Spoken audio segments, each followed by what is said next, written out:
There is an old saying, passed down through generations of people who have never met each other but somehow all arrived at the same truth. Some games are just games and some games become the world. In the summer of 2026, one game became the world. Across 3 countries, the United States, Canada, and Mexico, 16 host cities opened their gates to the biggest football tournament in human history. 48 nations, 104 matches, but something strange happened that no scoreboard could measure. While players chased a ball across the grass, billions of people were chasing something else entirely. A feeling, a moment, a 15-second clip that made them stop scrolling and start caring. This is the story of how that happened. This is the story of how football stopped being a sport played on a field and became a story told on a screen. One shared by more people, in more places, in more languages, than anything the world had seen before. Every few years, someone tries to describe how big the World Cup really is, and every few years, the numbers make them sound like they are exaggerating. They are not. By the middle of the tournament, FIFA's own digital channels had already recorded something close to 20 billion video views. 20 billion. Not clicks, not impressions, actual views, actual eyes, actual thumbs pausing mid-scroll to watch a header, a save, a red card. A hug between 2 exhausted strangers who had just spent 90 minutes trying to destroy each other and now could not stop laughing together. And that was just FIFA's official channels. The real story was happening somewhere else entirely, in the unofficial corners of the internet, where fans, creators, and the players themselves were building something no marketing department could have planned.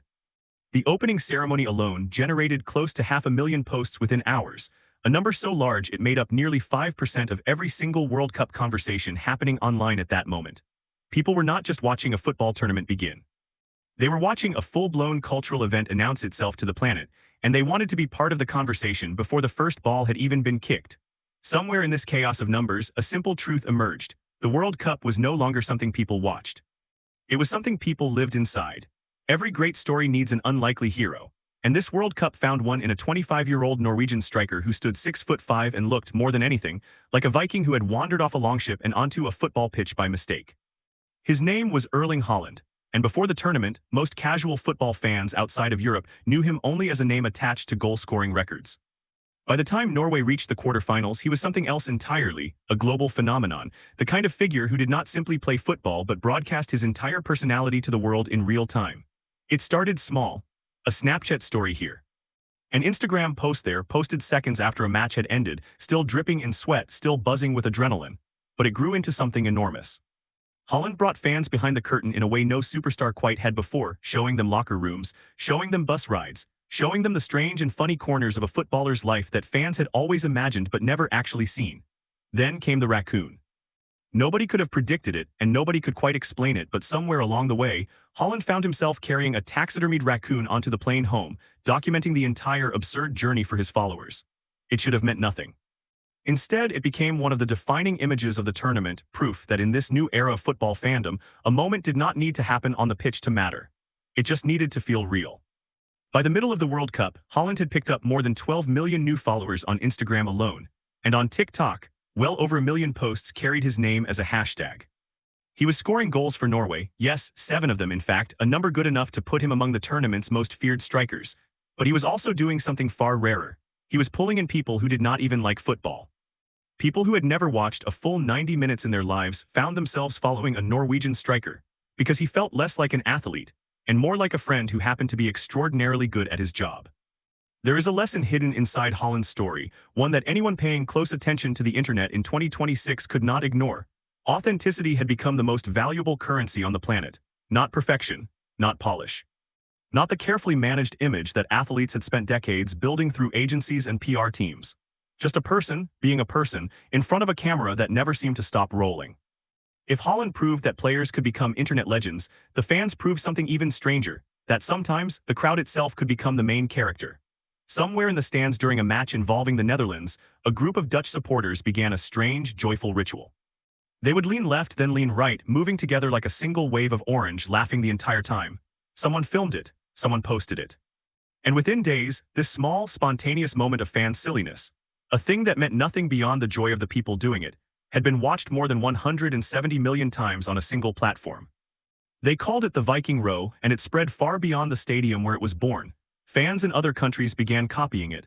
Commentators mentioned it during broadcasts. Brands referenced it in their marketing without daring to claim it as their own, because everyone understood an unspoken rule of this new football culture. You cannot manufacture a viral moment. You can only hope to be standing nearby when one happens.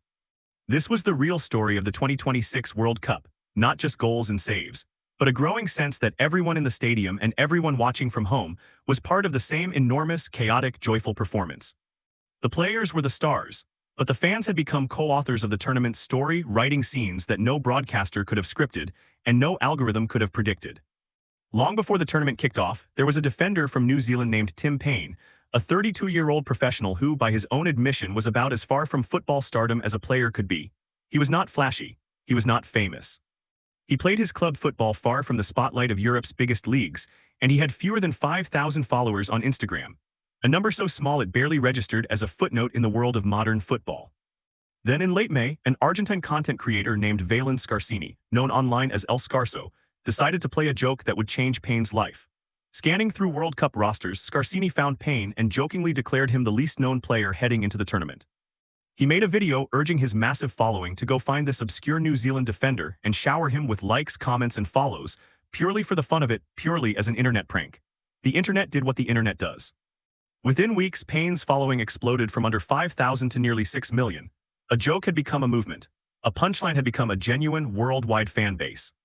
People who had never heard of New Zealand's national team, let alone one of its defenders, were suddenly cheering for Tim Payne as if they had followed his career for years.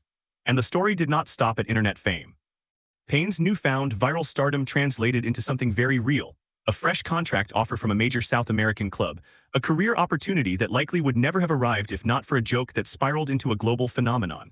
Payne was not the only one.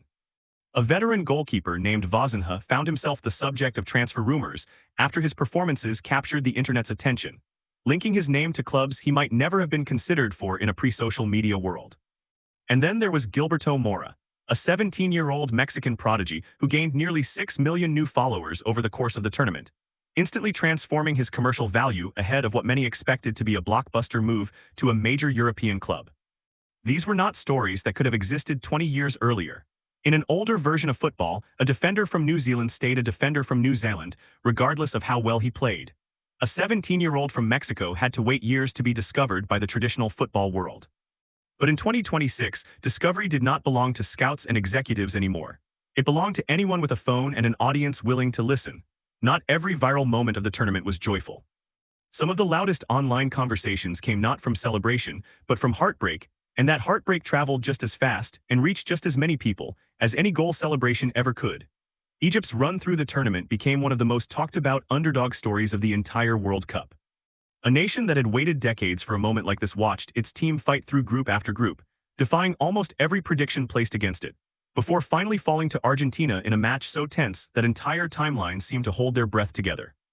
When the final whistle blew, the reaction online was not anger or disappointment alone.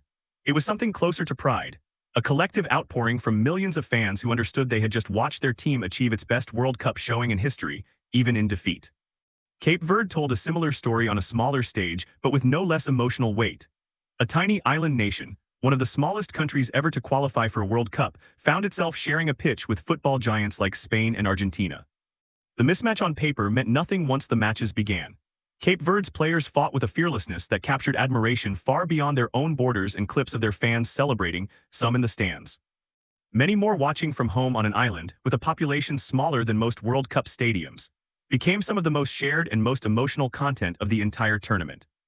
Then there was the smaller, quieter kind of moment, the sort that never makes a highlight reel but somehow still finds its way across the internet. Harry Kane, captain of England, lost his voice entirely after leading his team to a hard-fought victory over Mexico at a punishing high altitude. A short clip of him croaking his way through a post-match interview, barely able to speak above a whisper, spread across timelines not because it was dramatic, but because it was human. Fans did not just want to see the trophy lifts and the perfect goals. They wanted the exhaustion too, the 90 minutes written across a captain's ruined voice, because it made the whole spectacle feel real. And then there was the bromance nobody asked for but everybody adored. Erling Haaland, Norway's Viking-turned-content creator, and Jude Bellingham of England had struck up a friendship that fans followed almost as closely as they followed either player's on-field performances. Clips of the two teasing each other, embracing after matches, and showing up in each other's social posts became their own small subplot within the larger tournament story, proof that in the world of 2026 football, friendship between rivals had become just as compelling as the rivalry itself. Even the host nations found their own moments of unexpected warmth. When Algeria's national team set up its training base in Kansas, local residents embraced the squad with a hospitality nobody quite expected, and the resulting videos of Kansas locals learning Algerian chants, sharing meals, and cheering for a team from thousands of miles away became some of the tournament's most wholesome viral clips. Small proof that a World Cup hosted across 3 countries had a way of turning strangers into neighbors, at least for a few unforgettable weeks. Every great story needs stakes, and no storyline carried more emotional weight throughout the tournament than the presence of a man many consider the greatest player to ever touch a football, Lionel Messi. At 39 years old, playing in what almost everyone assumed would be his final World Cup, Messi did not fade quietly into the background. He opened the tournament with a hat trick, a statement so loud it needed no translation in any language. By the time the knockout rounds began, he had already scored 5 goals, each one carrying the unmistakable weight of a farewell, a living legend refusing to let the story end on anyone's terms but his own. Social media turned this into what people began calling the last dance. A phrase borrowed from another sport entirely, but perfectly suited to the emotion pulsing through every post, every highlight reel, every tearful reaction video posted by fans who had grown up watching this one man redefine what football could be. Whether or not this truly was his final World Cup, the uncertainty itself became part of the story's power. Nobody wanted to look away because nobody knew if they were watching history for the last time. Messi's presence alone generated billions of views across video platforms during the tournament, a number that placed him not just among football's greatest players, but among its greatest broadcasters, a one-man media empire built not through studios or production teams, but through decades of moments too extraordinary to ignore. He was not alone in carrying that kind of weight. Kylian Mbappé, France's ruthless young forward, spent the tournament chasing the golden boot with a hunger that felt almost cinematic, stacking multi-goal performances that turned him into the sport's most talked-about rising force. Cristiano Ronaldo, ever the counterpart to Messi's story, continued to generate a staggering volume of attention in his own right, proof that some rivalries outlive even the players who create them, echoing across timelines long after the two men first became household names on opposite sides of the same debate. Together, these figures did something remarkable. They took a tournament built around 11 versus 11 and turned it into something closer to a mythology. Heroes, legends, farewells, and rising stars, all playing out simultaneously, all being written in real time by the people watching. Not long ago, if someone wanted to understand what was happening at a World Cup, they turned on a television and listened to a commentator sitting in a broadcast booth. In 2026, millions of fans turned somewhere else entirely, to creators who had never worn a broadcaster's headset in their lives. A young creator known as iShowSpeed, famous for his chaotic and unfiltered energy, produced a single recap of one match that generated over 200 million views in just 3 days. Another creator, Celine Department, quietly built an audience so large around her World Cup coverage that her total viewership for the tournament crossed 16 billion, a number that rivaled entire television networks, achieved by a single person with a camera and an opinion. This was not a side story. This was, in many ways, the main story. The official broadcast still mattered, the official highlights still circulated, but for an enormous portion of the world's youngest football fans. The tournament was experienced through the eyes of creators, people who felt less like distant commentators and more like friends watching the match beside them, reacting the same way they would. It marked a quiet but unmistakable shift in power. The gatekeepers of football coverage were no longer only broadcasters and federations. They were teenagers with ring lights, 20-somethings with editing software, and creators who understood something that traditional media had been slower to learn, that people did not just want to watch football anymore. They wanted to watch football through someone else's excitement, someone else's heartbreak, someone else's disbelief, because shared emotion, even secondhand, made the whole experience feel bigger. Somewhere in the middle of all this chaos, a clothing brand taught the marketing world an unexpected lesson. FIFA's strict branding regulations meant that one of the tournament's host stadiums could not display its full sponsored name during matches, a restriction that would have frustrated most companies into silence. Instead, the brand behind that stadium's name leaned entirely into its visual identity, skipping the name altogether and letting its unmistakable look speak for itself. The move spread far beyond football circles, praised across marketing and branding communities as a masterclass in working within limits rather than fighting them. It was a small moment in a massive tournament, but it revealed something important about the way football's social media boom worked in 2026. The brands that thrived were not the ones shouting the loudest. They were the ones who understood the room, who recognized that fans could smell forced marketing from a mile away, and who found clever, respectful ways to stand near the fire without pretending they had started it. Every World Cup writes its own dictionary, a strange shorthand understood instantly by millions of people who have never met, spread across a handful of characters typed into a search bar. In 2026, that dictionary grew faster and stranger than ever before. There was the umbrella tag that tied the entire tournament together, drawing in fans from every continent under one shared banner. There was the shorter, punchier version that creators leaned on when every character counted, letting them squeeze a little more commentary into a caption before the tag even began. And beneath those two giants sat an entire universe of smaller tags, one created fresh for almost every single match built from simple three-letter team codes mashed together, so that typing a single short string of letters could pull up every joke, every reaction, and every heartbreak from one specific 90-minute window in football history. These tags were not just labels, they were meeting places. A fan in Lagos and a fan in Lahore might never exchange a single word directly. Yet both could type the same 6 characters into the same search bar during the same match, and find themselves standing digitally in the same room, reacting to the same missed penalty, the same last-minute equalizer, the same moment of unbearable tension together in real time. Memes moved just as fast as the matches themselves. A goalkeeper's dramatic dive became a template within minutes, reused across 1,000 unrelated jokes by the next morning. A manager's confused expression on the touchline became shorthand for an entire mood, stretched across contexts that had nothing to do with football at all. This was the strange magic of the tournament's online life. It did not stay contained within football conversation. It leaked outward, into comedy pages, into unrelated group chats, into corners of the internet that had nothing to do with sport, until entire audiences who had never watched a single match still somehow understood the joke. Brands, of course, tried to keep pace, chasing trending tags in real time, hoping to attach themselves to a moment before it faded. Most of the time, this went unnoticed. But every so often, a brand managed to say the right thing at exactly the right second. And for one brief moment, marketing and fandom blurred into something almost indistinguishable from each other. To understand why football's social media explosion felt so different in 2026, it helps to understand who was doing the watching. Sports fandom, once built around sitting through an entire match from first whistle to last, had quietly transformed into something far more fragmented and far more constant. Fans no longer experienced a tournament as 90 uninterrupted minutes. They experienced it as an endless stream of clips, reactions, memes, and commentary, arriving throughout the day, long after the final whistle had blown. Across the world, roughly 3 out of every 4 sports fans now used social media to follow or watch sports in some form, more than double the rate of the average person. Among younger fans, that number climbed even higher, with many of them moving fluidly across 5 or more platforms in a single day, piecing together their experience of the tournament from dozens of small moments rather than one long broadcast. This was not laziness, and it was not a shorter attention span as older generations sometimes assumed. It was a different kind of loyalty, one built not around appointment viewing but around constant, casual connection. A fan might miss an entire match and still feel completely caught up, simply by watching the right 10 clips at the right time, shared by the right creators, arriving exactly when they had a spare moment to look down at their phone. And increasingly, fans were not just watching from home. Sports fans in 2026 were shown to value experiences over possessions at a striking rate, more likely than average people to travel abroad, more likely to chase memories over material things.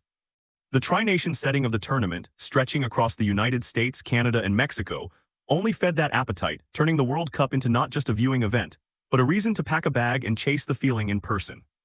Walk into almost any living room during a World Cup match in 2026, and you would find something curious happening, the television glowing in front of the couch, and every single phone in the room glowing right alongside it. This was the era of the second screen, a habit so common it barely registered as unusual anymore. Fans watched the match on one device while narrating their own reactions on another, posting predictions before kickoff, live tweeting disbelief during a controversial refereeing decision, and firing off a flurry of messages the instant the ball hit the back of the net. The match itself had become only half the experience. The other half was the running commentary happening in group chats, comment sections, and reaction videos, unfolding in parallel minute by minute alongside the official broadcast. Prediction culture thrived in this environment. Long before a ball was kicked, fans across the world debated lineups, formations, and dark horse teams with the confidence of seasoned analysts, even if their only real qualification was passion. Entire communities formed around bracket predictions and fantasy tournament leagues, giving casual fans a reason to care about matches involving teams they had never previously followed, simply because a prediction they had made, sometimes half-jokingly, suddenly had something real writing on it. Even the football video game world fed into this cycle. Digital versions of the tournament's biggest stars rendered in painstaking detail inside popular football simulation games meant that a fan too young to remember the last World Cup could already recognize a rising star's face playing style and signature celebration long before that player ever stepped onto a real pitch in 2026. The line between the virtual football world and the real one had grown thinner than ever, each one feeding hype into the other. All of this activity fed a simple, powerful loop. The more people posted, the more other people felt they needed to watch to keep up.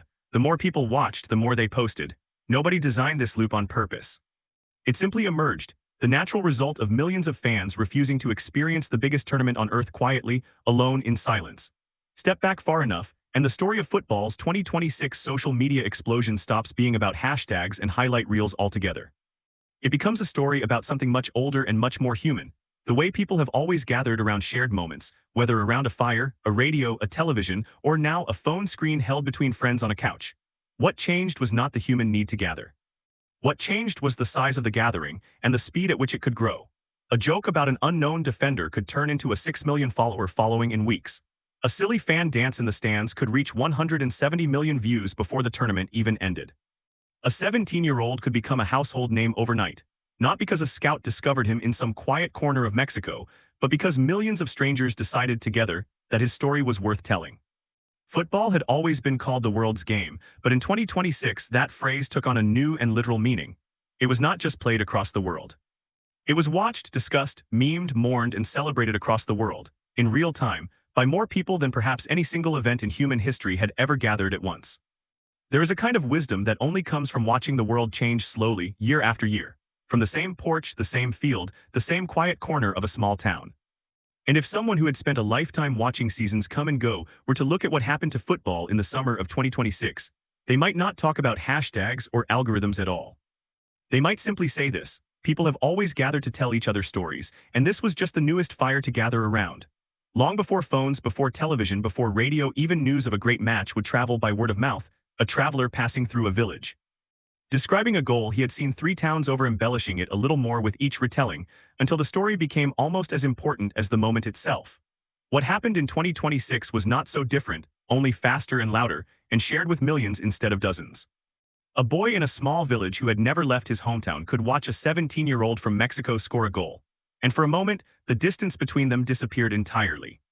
A grandmother who had never once cared for football could find herself smiling at a video of a giant Norwegian carrying a stuffed raccoon through an airport, laughing not because she understood the sport, but because she understood joy when she saw it. This was the quiet magic hiding underneath all the numbers and statistics, not that football had gotten bigger, but that it had gotten closer. Closer to people who had never felt like it belonged to them. Closer to corners of the world that once only heard about these moments days later, in newspapers, stripped of all their color and noise. The old ones would say that nothing about this was truly new. People have always needed something to believe in together, something to argue about over dinner tables, something to cheer for even when their own lives felt heavy and uncertain. Football simply became, for a few unforgettable weeks in 2026, the thing the whole world agreed to believe in at the same time.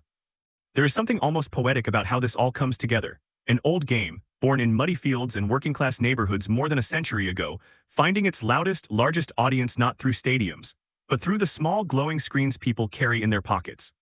Every generation believes its version of football is the truest one. The generation that watched black and white broadcasts believed that. The generation that gathered around radios believed that too. And now, the generation raising their phones to film a stranger's celebration, or clipping a goal to share with a friend halfway across the world, believes it as well. Perhaps they are all right. Perhaps the game has simply always belonged to whoever loves it enough to tell its story, whether around a village fire, in front of a television, or across 1,000 scrolling timelines, all lit up at once, all watching the same ball roll toward the same goal. And maybe that is the real reason the world could not stop watching in the summer of 2026. Not because of the goals, though there were plenty, not because of the drama, though there was no shortage of that either. But because, for a few unforgettable weeks, an entire planet remembered what it felt like to care about the same thing at the same time together. Long after the final whistle of this tournament fades, long after the trophy has been polished and placed behind glass somewhere far from the noise, the numbers will likely be forgotten first. Nobody will remember, a decade from now, exactly how many billion views a single video collected, or which hashtag trended fastest on a random Tuesday in July. What will remain instead are the smaller things: a stranger's laugh at a silly fan chant, the sound of an entire street erupting after a last-minute goal, a grandmother learning her grandson's favorite player's name just so she could ask about the score. Numbers fade, feelings do not. And perhaps that has always been the quiet secret of football, long before anyone carried a phone in their pocket. It was never really about the ball, or the trophy, or even the final score. It was about the gathering itself, the simple, stubborn human habit of finding each other again and again, around anything that could make a room full of strangers feel, for just a little while, like family. In the summer of 2026, that gathering simply grew larger than it had ever been before, stretching across oceans and time zones and languages, proving that some things about being human never really change. Only the size of the fire does.